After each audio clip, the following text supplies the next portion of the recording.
दोस्तों, आज मैं एक और हैरत अंगेज़ मोसाद के ऑपरेशन ओपेरा की कहानी लेके आया हूँ।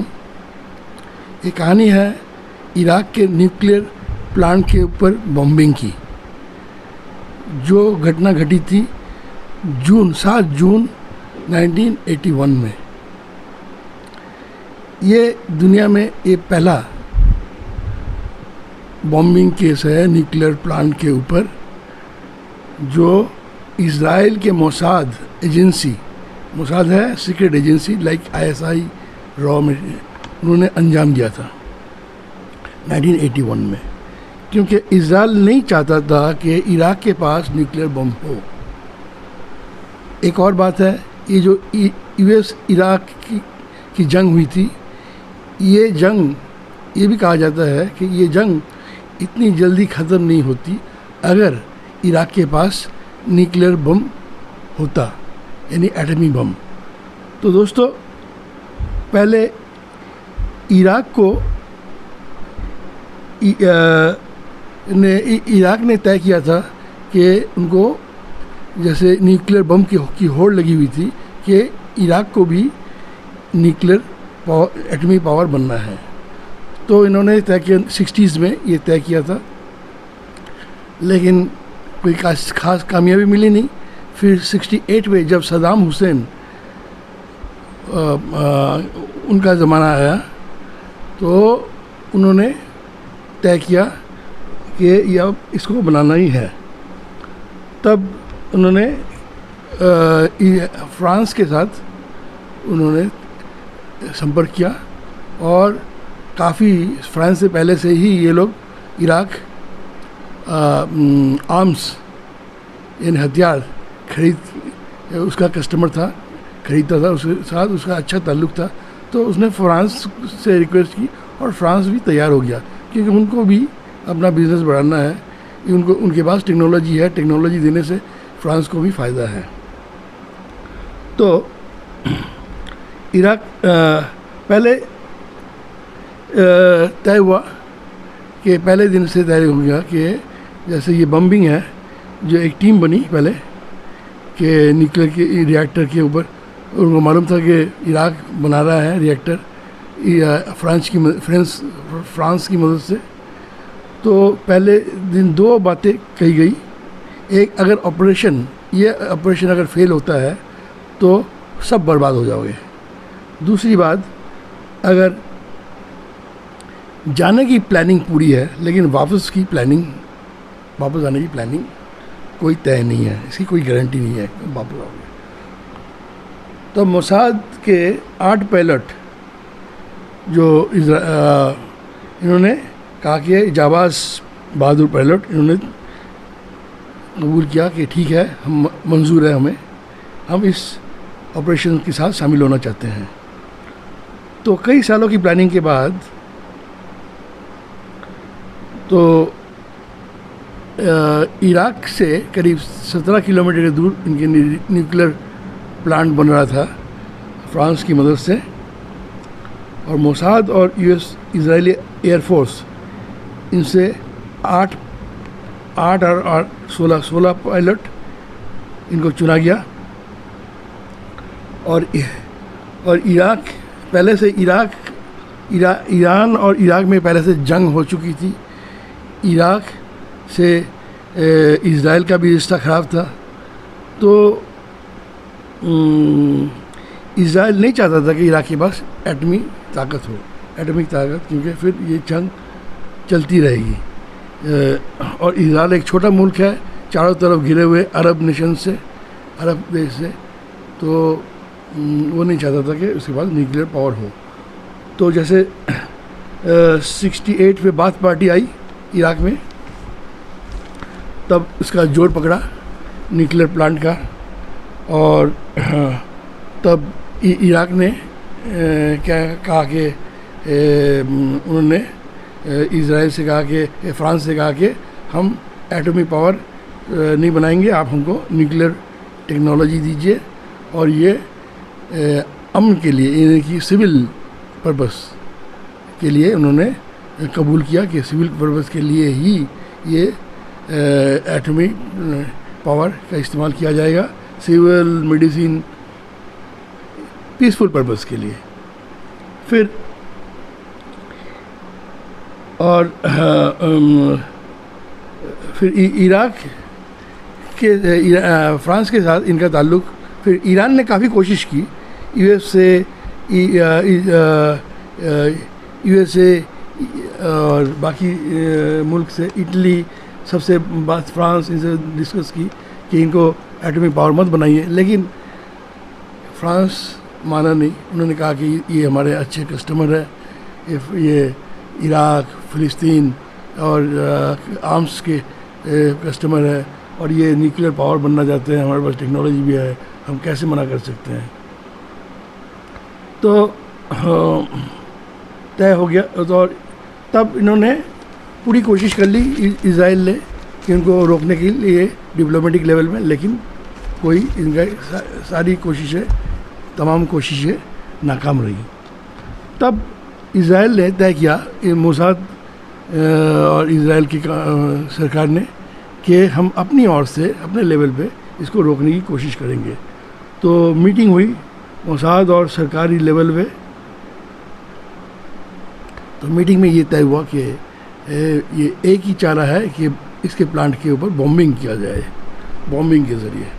तो बॉम्बिंग के ज़रिए उनको करना था। अब फिर और मोसाद ने अपने मोसाद के स्पाई ने उन्हें पैनी नज़र रखी हुई थी कि इनकी कहाँ तक ये लोग पहुँच रहे हैं, न्यूक्लियर बम की ओर कहाँ तक पहुँचे, नज़र रखी हुई थी। तो इनको मालूम पड़ा कि 79 to 80 में खबर आई कि ये 2-3 साल में ये लोग बना लेंगे एटॉमिक बम। फिर उसके बाद फिर एक और खबर आई कि नहीं, 1 साल के अंदर अंदर ये लोग बना लेंगे।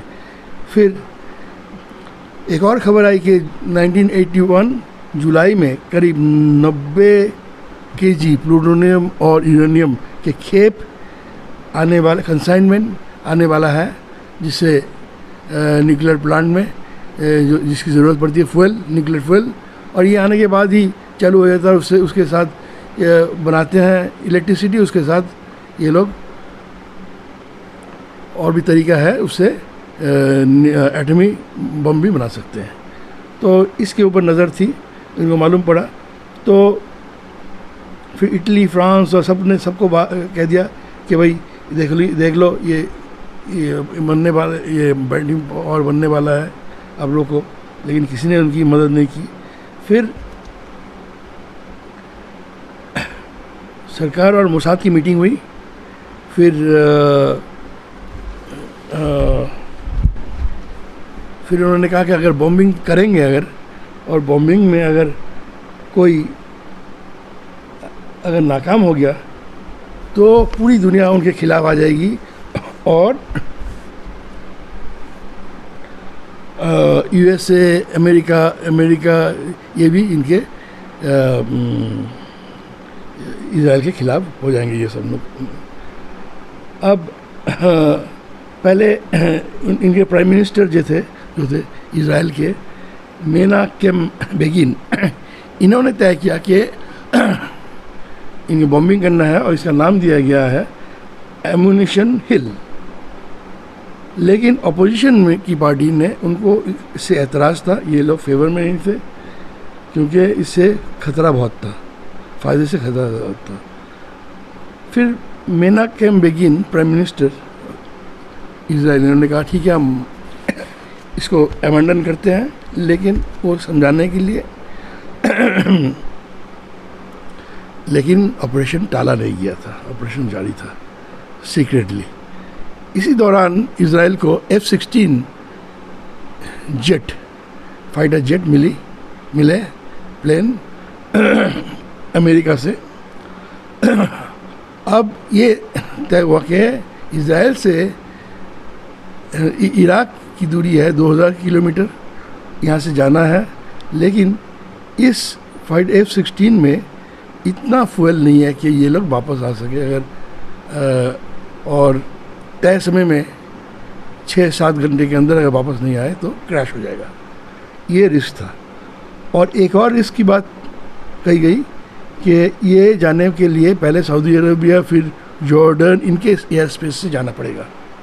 इनके स्पेयर से अगर जाए तो ये लोग इनसे इराक की अच्छा संबंध है, तो ये दुश्मन देश ये लोग इजराइल को कि प्लेन को अगर बिना इजाज़त अगर प्लेन इनके स्पेस से अगर जाता है तो ये शॉट डाउन करेंगे, क्योंकि बोलेंगे हाँ आप बिना इजाज़त जा नहीं सकते। तो एक हो गया सऊदी अरबिया, जॉर्डन और फिर इराक का ये स्पेस आएगा। तो क्या किया जाए? तो उन्होंने कहा कि रीफ्यूलिंग भी इन्हीं 3 मुल्कों में हो सकता है, सऊदी अरबिया, जॉर्डन और इराक, लेकिन तीनों इनके दुश्मन देश हैं, तो रीफिल की भी सवाल नहीं होता। सो सारा ऑप्शन को लिया गया, खंगालने के बाद मालूम पड़ा कि कोई ऑप्शन है ही नहीं, खाली सीधा जाने का, वापसी की कोई गारंटी नहीं है शुरू में जो कहा गया था।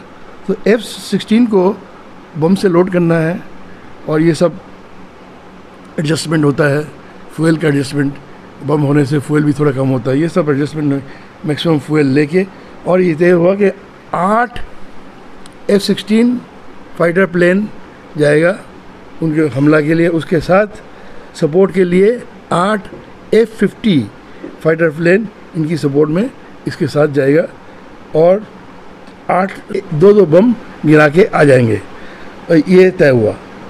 तो पहले जैसे लो हाइट में, और ये भी तय हुआ कि लो हाइट में जाना है, ताकि लो हाइट में जाने से इनके रडार से के पकड़ में नहीं आएगा, तो लो हाइट फ्लाइट तय हुआ।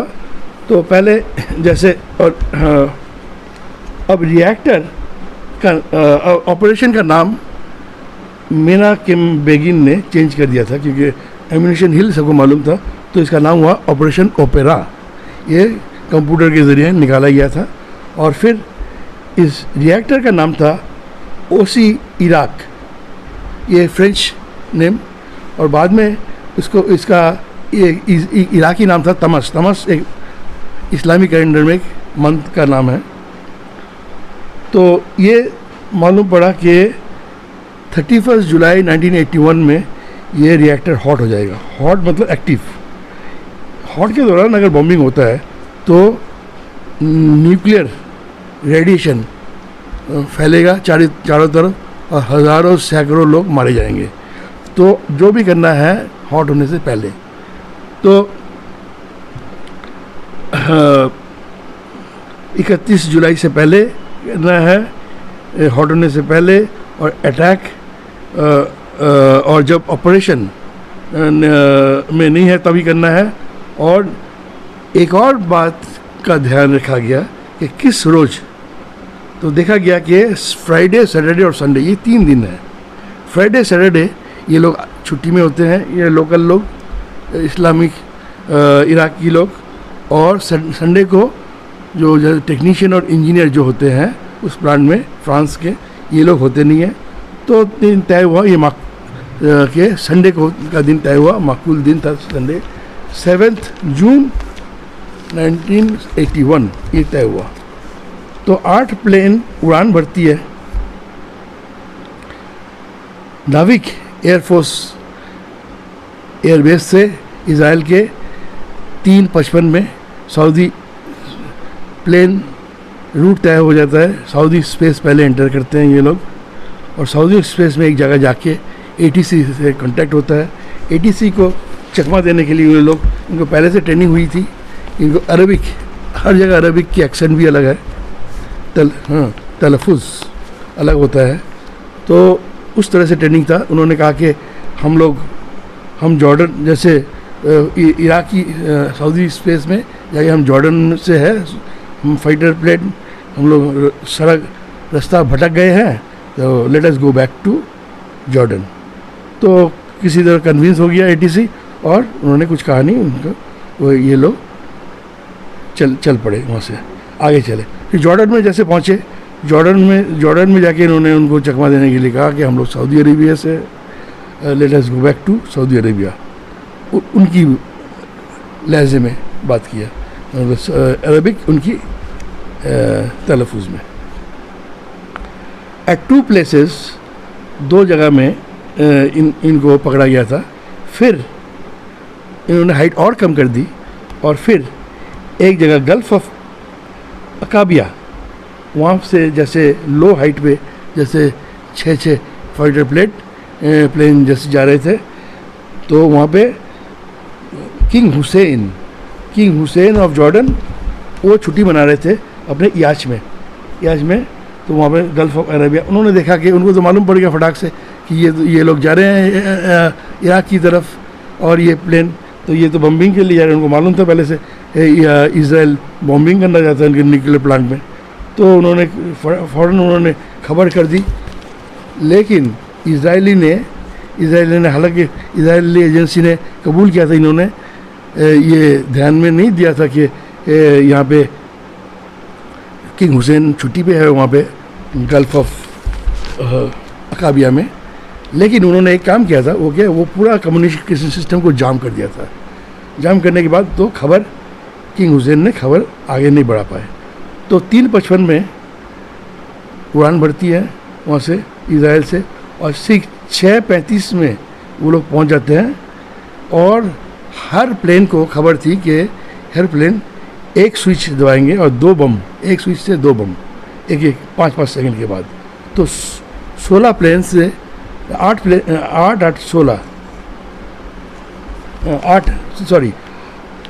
प्लेन से 2 बम यानी 16 बम गिराया गया तमस न्यूक्लियर प्लांट के ऊपर। और 1 मिनट 20 सेकंड की ऑपरेशन था, और करने के बाद 8 प्लेन वापस यू टर्न लेते हैं और टर्न बैक करते हैं, और जब तक खबर होती है तब तक वो लोग। अच्छा, एक और इनको कहा था कि सब कुछ कंप्लीट पूरा होने के बाद ऑपरेशन कहना है एवरीबॉडी चार्ली, यानी काम तमाम हो गया है।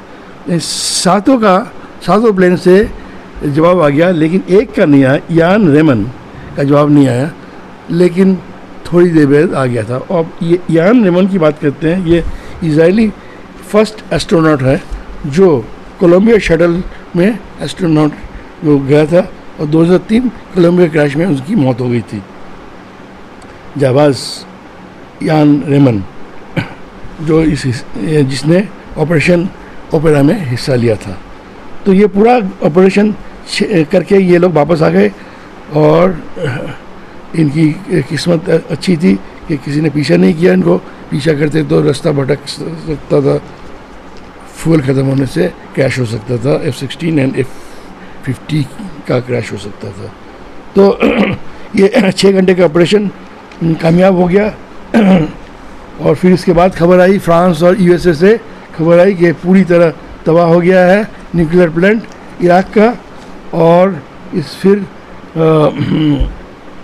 फ्रांस और इसने अपना गुस्सा जताया, आपने ये गलत काम किया है। लेकिन इसी USA ने, अमेरिका ने फिर बाद में कई सालों बाद सैटेलाइट से एक इमेज, ये ऑपरेशन ओपेरा का एक फ़ोटो लेके इन्होंने इनके फॉरेन मिनिस्टर को दिया था, इज़राइल के फॉरेन मिनिस्टर या और एयरफोर्स के चीफ को थैंक्स बता के कि अगर आप इराक के ऊपर अगर आप बम्बिंग नहीं करते न्यूक्लियर का, तो इराक की जंग इतनी जल्दी ख़त्म नहीं होती। अब दोस्तों ये भी बात हमको मालूम है कि USA ने इराक के ऊपर जंग छेड़ी थी इसी शक पे कि इराक के पास न्यूक्लियर बम है, लेकिन आखिर ने पाया नहीं गया कोई न्यूक्लियर बम। और USA की खिंचाई हुई थी, काफ़ी फजीयत हुई थी। और सद्दाम हुसैन के पास अगर USA ने कबूल किया था, सद्दाम हुसैन के पास अगर न्यूक्लियर बम होता तो ये जंग, इराक की जंग इतनी जल्दी ख़त्म नहीं होती। थैंक्स फॉर वॉचिंग दोस्तों। अगर आपको ये कहानी पसंद है तो लाइक सब्सक्राइब कीजिए, and thanks for watching again.